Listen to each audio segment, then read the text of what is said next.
untuk doa Bapak serahkan kepada KM agar membimbing teman-temannya. Baik, sebelum kita mulai pelajaran, kali ini kita berdoa dulu. Semoga kita dilancarkan dalam belajar ini. Berdoa dimulai.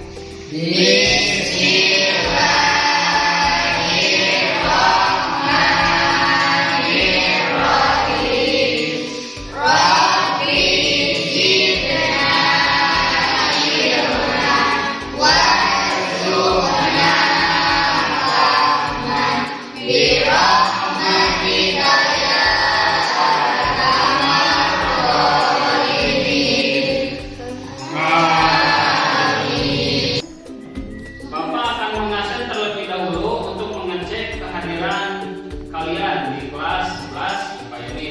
Ya, Pak. Ijatun Nawawi, Hadir. Khairun Nisa, ya, Emoti, Hadir. Mega. Yang masih ingat pembahasan di minggu sebelumnya? Ada. Pembahasan di minggu sebelumnya kita membahas mengenai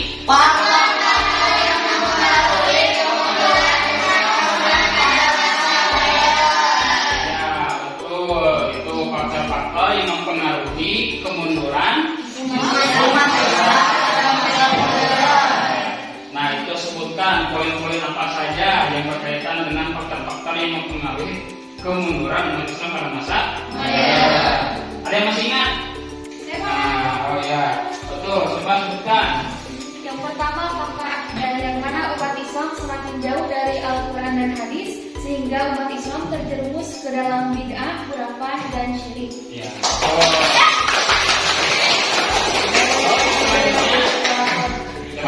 Oh ya. Terbelenggunya akar pikiran umat Islam sehingga kehilangan semangat jihad dan ijtihad. Akibatnya mulai timbul sikap memutlakan ulama. Oh iya, tadi ada yang di belakang ya, coba sebutkan.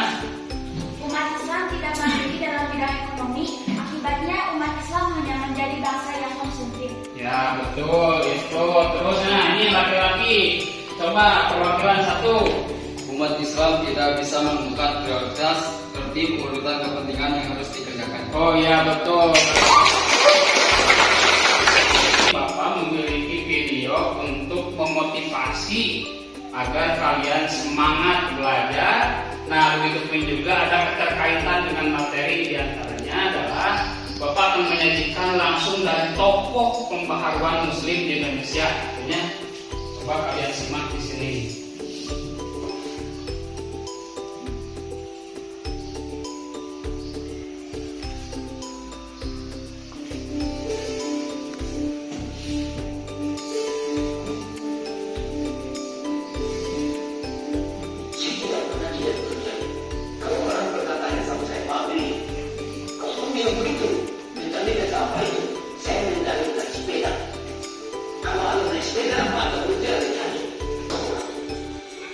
Ini perpustakaan di rumahnya. Nah, ini rumah beliau di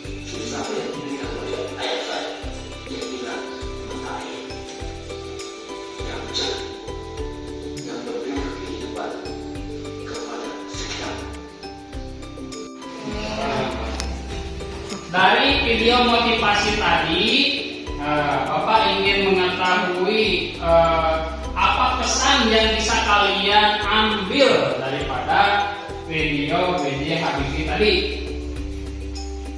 Ada? Nah, ini coba sebutkan. Si tokoh B.J. Habibie adalah tokoh pembaharuan Islam dan tokoh pendiri Ikatan Cendekia Muslim Indonesia. Ya betul.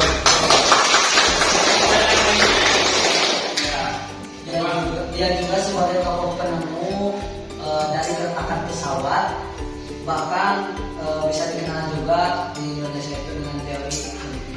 Oh ya betul. Sebelum ke pembahasan, di sini Bapak akan menjelaskan terlebih dahulu kompetensi dasar, indikator, dan tujuan pembelajaran yang akan kita lalui selama 3 jam pelajaran ini, ya. Coba kalian lihat di sini.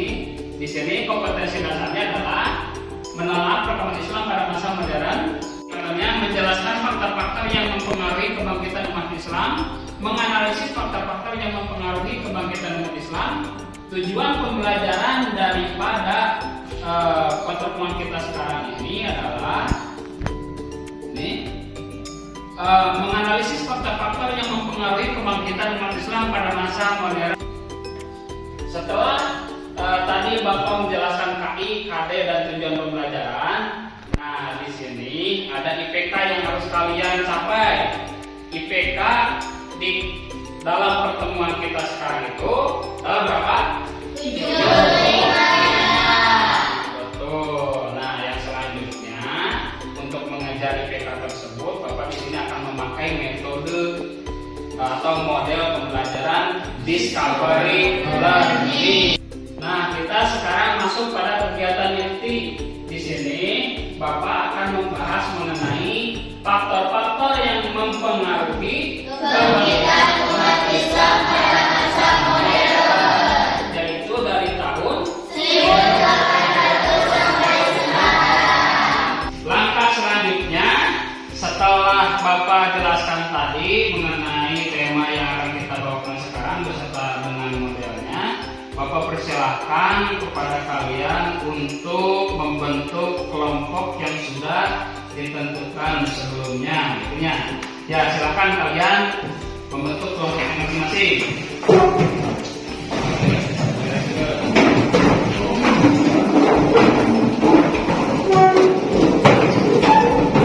Selanjutnya, Bapak arahkan untuk kalian mempersiapkan bahan-bahan materi yang berkaitan dengan tema yang akan kita bahas di pertemuan sekarang itu, yaitu mengenai buku, modul di sini yang sudah Bapak bagikan ya. Yang selanjutnya buku paket beserta dengan beberapa buku sumber lainnya. Dan Bapak persilahkan juga kepada kalian untuk menggali informasi dari internet.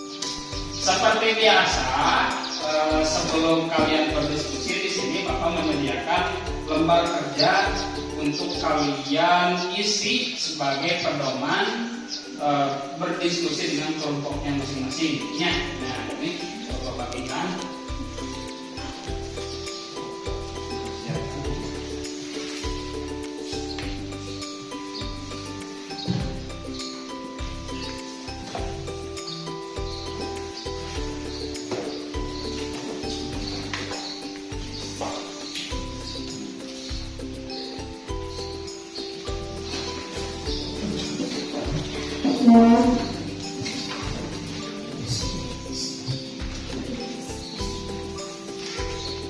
Selain bahan ajar yang sudah Bapak sediakan tadi berupa buku beserta dengan modul dan yang kalian bawa bahan-bahan ajar lainnya beserta dengan internet, Bapak di sini juga menyediakan video pembelajaran untuk kalian simak sebagai sumber informasi. Coba kalian simak terlebih dahulu ya.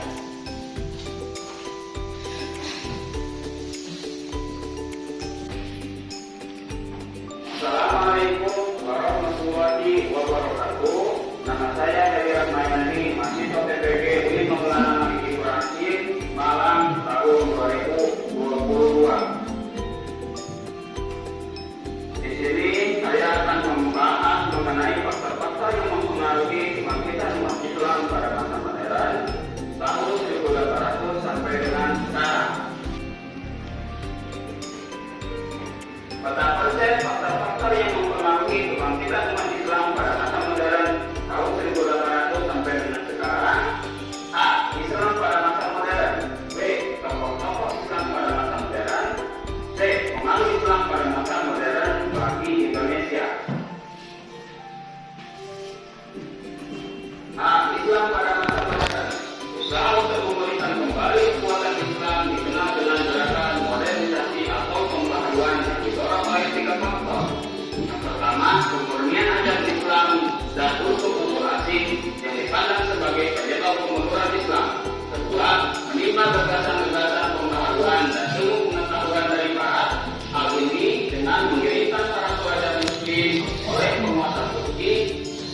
dan India ke negara-negara Eropa untuk menikmati pengetahuan dilanjutkan dengan gerakan penerjemahan karya-karya Barat ke dalam bahasa Islam.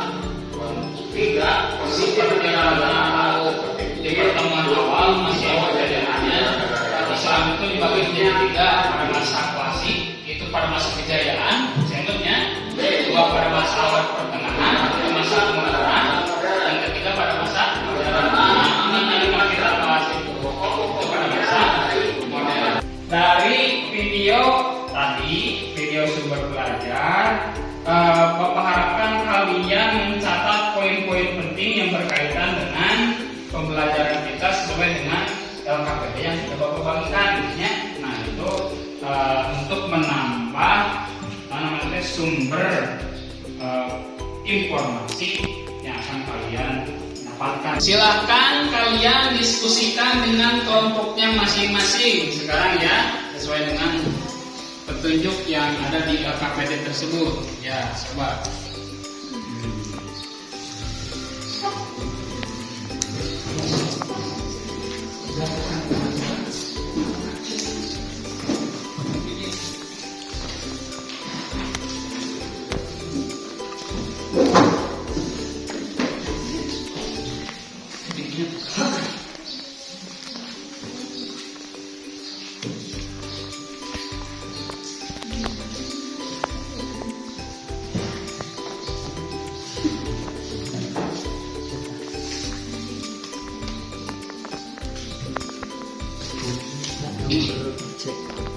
Waktu diskusinya sudah habis. Maka langkah selanjutnya adalah presentasi.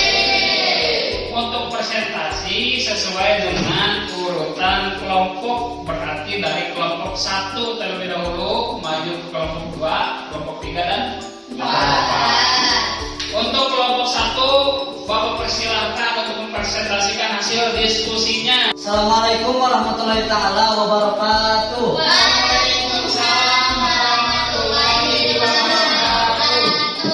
Kami dari kelompok 1 akan mempresentasikan hasil dari diskusi kami. Sebelum itu kami akan memperkenalkan diri terlebih dahulu. Perkenalkan, nama saya Muhammad Izzatun Nawawi. Perkenalkan, nama saya Putu Sesorman. Nama saya Yusni. Nama saya Aceh. Nama saya Muhammad. Faktor-faktor kebangkitan umat Islam pada masa modern mencakup 3 faktor. Yang pertama adalah pemurnian ajaran Islam dan unsur-unsur asing yang dipandang sebagai penyebab kemunduran Islam. Yang kedua, menimba gagasan pembaruan dan ilmu pengetahuan dari Barat. Dan yang ketiga, kondisi negara-negara Arab seperti Mesir, Turki di bawah jajahan negara Eropa, khususnya Prancis. Mungkin hanya itu yang dapat kami sampaikan dari hasil diskusi kami. Mohon maaf bila banyak kesalahan dan kekurangannya. Wassalamualaikum warahmatullahi wabarakatuh. Assalamualaikum warahmatullahi wabarakatuh. Waalaikumsalam warahmatullahi wabarakatuh. Perkenalkan, kami dari kelompok 3. Nama saya Akila Nurwaida. Nama saya Nada Jara Putria.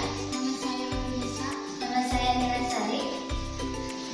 Kami di sini akan mempresentasikan hasil diskusi kami mengenai faktor-faktor yang mempengaruhi kebangkitan umat Islam pada masa modern pada zaman 1800 sampai 2. Membangun iman yang mendalam. Iman adalah bekal untuk menggapai keridhaan dan pengakuan Allah serta kejaminan keselamatan. Yang ketiga, membangun ukhuwah yang kokoh. Untuk selanjutnya, para tokoh pembaharuan di dunia yang relevansinya dengan konteks Indonesia yang sekarang ini, kami lebih tertarik kepada tokoh yaitu Muhammad Abduh, yang mana dari tahun 1849 sampai dengan 1905 Masehi. Yang mana pokok pikiran Muhammad Abduh diantaranya yang pertama dalam bidang pendidikan, yaitu beliau menawarkan agar dilakukan lintas disiplin ilmu, yakni diantaranya kurikulum madrasah dan sekolah, yang mana Muhammad Abduh juga menyetarakan antara pelajar wanita dan pelajar laki-laki. Untuk selanjutnya, pintu ijtihad yang masih terbuka lebar bagi umat Islam. Ijtihad merupakan dasar penting penting dalam menafsirkan kembali ajaran Islam. Mungkin sekian yang dapat kami sampaikan. Mohon maaf bila terdapat kesalahan. Billahi taufiq wal hidayah. Wassalamualaikum warahmatullahi wabarakatuh. Waalaikumsalam warahmatullahi wabarakatuh. Waalaikumsalam warahmatullahi wabarakatuh. Perkenalkan, kami dari kelompok 3. Kami akan mempresentasikan hasil diskusi kami. Saya Siti Najwa Nadifa. Saya Siti Munawaroh. Saya Ajeng Fauja. Di sini kami akan menjelaskan sedikit tentang faktor-faktor yang mempengaruhi kebangkitan Islam pada masa modern. Adapun tokoh-tokoh yang mempengaruhi kebangkitan Islam pada masa modern, diantaranya yaitu ada Muhammad Iqbal. Dari tahun 1877 sampai 1938 Masehi. Adapun pokok pikiran dari Muhammad Iqbal diantaranya Yang pertama yaitu bercita-cita membangun sebuah peradaban baru yang anggun. Yang kedua, Al-Quran merupakan kitab yang lebih mengutamakan amal daripada cita-cita. Dan yang terakhir yaitu pintu ijtihad masih terbuka. Ijtihad merupakan dasar pergerakan dalam Islam. Selain itu, Muhammad Iqbal merupakan tokoh pembaruan dalam bidang sastra. Dalam bidang sastra, beliau mengungkapkan filsafatnya dalam bentuk puisi dengan menggunakan bahasa urdu dan versi. Mungkin hanya itu yang bisa kami sampaikan. Kekurangannya dari kami. Wassalamualaikum warahmatullahi wabarakatuh. Waalaikumsalam. Bismillahirrahmanirrahim. Assalamualaikum warahmatullahi wabarakatuh. Waalaikumsalam warahmatullahi wabarakatuh. Di sini kami dari kelompok 4 ingin mempresentasikan hasil diskusi kami. Saya yang bernama Lucy Silawati, saya Rita, saya dan di sini kami akan mempresentasikan pengaruh Islam pada masa modern bagi Indonesia. Berikutnya beberapa organisasi masyarakat yang berbasis Islam, di antaranya Jamiatul Khair yang berdirinya pada 17 Juli 1905. Tokohnya yaitu Sayyid Syihab bin Syihab, tempatnya di Jakarta, berfokus dalam bidang pendidikan. Organisasi yang kedua yaitu Syarikat Islam atau SI, berdiri pada tahun 1905 yang awalnya bernama Syarikat Dakwah Islam, lalu berubah nama menjadi SI tahun 1912. Tokohnya yaitu Kiai Haji Samanhudi, HOS Cokro Minoto, Abdul Muiz dan Agus Salim, yang bertempat di Solo dan berfokus pada politik, dakwah, dan sosial. Mungkin cukupkan sekian presentasi dari kami, kurang lebihnya mohon dimaafkan. Bila ada taufiq wal hidayah. Wassalamualaikum warahmatullahi wabarakatuh.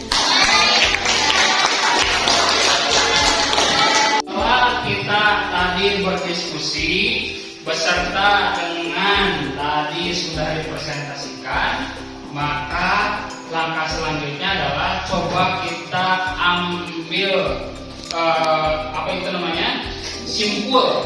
kesimpulan.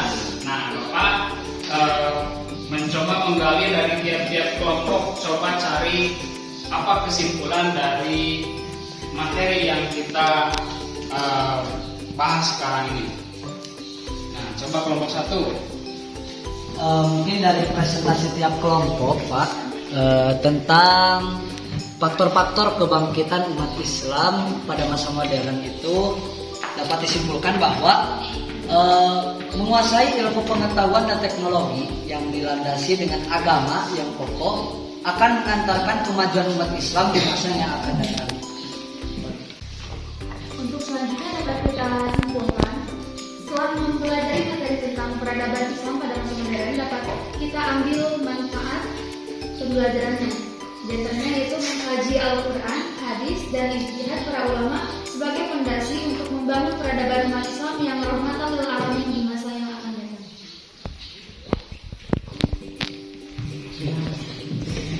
Baik, untuk selanjutnya sebagai kesimpulan kita belajar kelemahan-kelemahan pada masa lalu sebagai bahan introspeksi untuk menatap masa depan umat Islam dan berpikir dinamis sesuai dengan perkembangan zaman sebagaimana dalam Quran surah Ar-Ra'd ayat 11. Ya, selanjutnya kesimpulan yang dapat kami sampaikan yaitu kita harus memperkuat semangat ukhuwah Islamiyah atau persaudaraan bersama Islam, ukhuwah wataniyah syariat persaudaraan dengan sesama manusia. Baiklah, sekarang kita masuk pada kegiatan penutup. Coba Bapak simpulkan setelah tiap-tiap kelompok menyimpulkan. Tadinya Bapak mencoba mencari poin-poin penting dari tiap-tiap kelompok tersebut. Yang pertama, di sini kita harus mengkaji kembali mengenai Al-Quran dan hadis beserta dengan istihad para ulama untuk lebih menggali lagi mengenai keilmuan, dasar-dasar keilmuan Islam. Yang kedua diantaranya di sini belajar dari kelemahan-kelemahan pada masa abad pertengahan. Nah, dijadikan referensi masa zaman klasik tersebut. Nah, intinya di sini kita harus bersyukur dengan apa yang kita miliki, diantaranya dari berbagai aspek. Aspek yang pertama tadi, ternyata pembaharuan tersebut masuk pada wilayah Indonesia. Bahkan tokoh referensinya tadi diantaranya ada B.J. Habibie. Dia berhasil mengembangkan ilmu pengetahuan.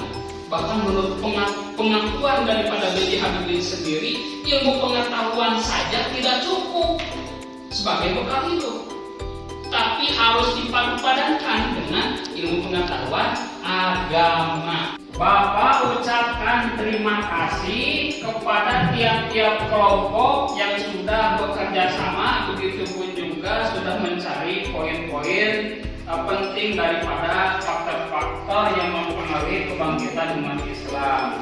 Terlebih lagi Bapak ucapkan kepada kelompok 4 yang sudah mempresentasikan dengan begitu baik. Tepuk tangan. Untuk mengejar IPK yang sudah tadi dijelaskan di awal, sesuai dengan materi faktor-faktor yang mempengaruhi kebangkitan umat Islam di masa modern, Bapak di sini akan mengadakan evaluasi. Nah itu, di sini Bapak sudah menyediakan soal untuk kalian kerjakan.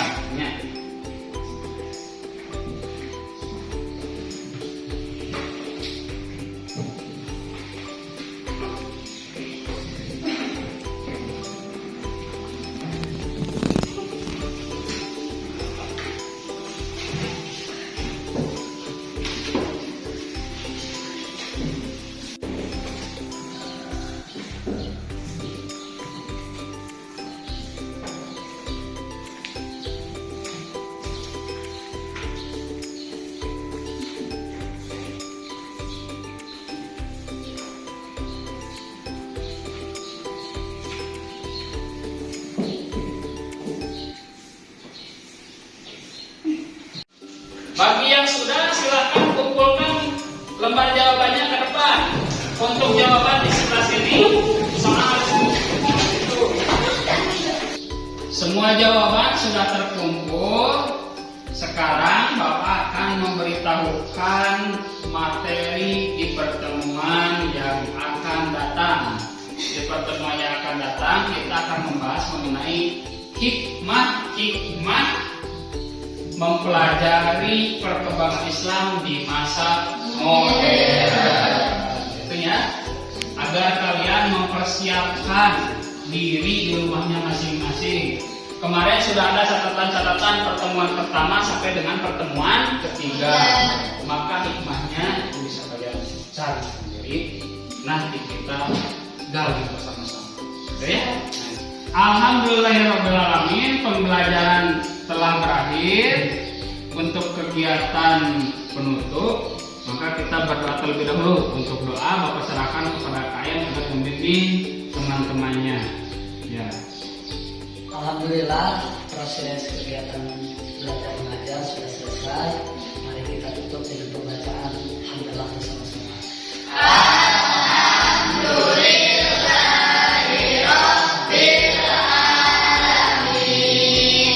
Assalamualaikum warahmatullahi wabarakatuh.